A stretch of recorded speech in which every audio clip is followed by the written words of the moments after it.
ឆ្នាំថ្មីក្រុងកាត់ស្រីស្រីប៉ាញ៉ាំទីសា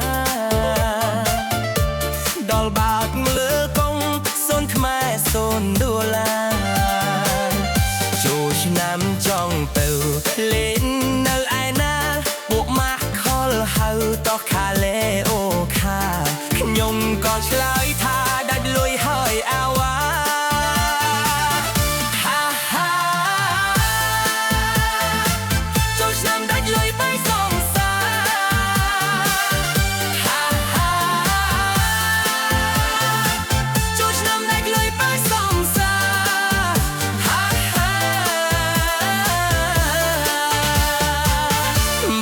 ទឹកក៏ថ្លៃ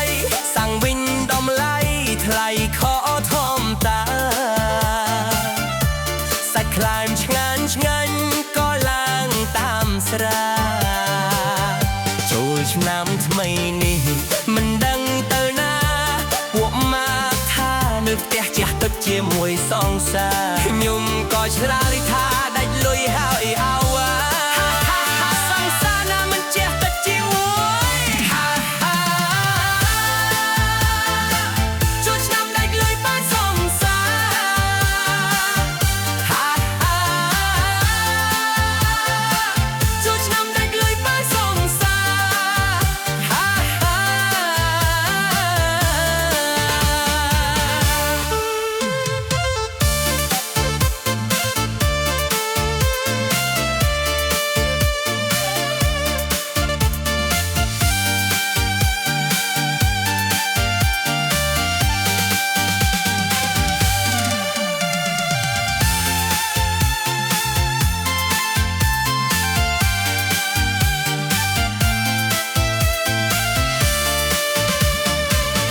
ខ្ញុំផឹកទឹកសុទ្ធមកឡើងតំសត់គេវិញផឹកស្រា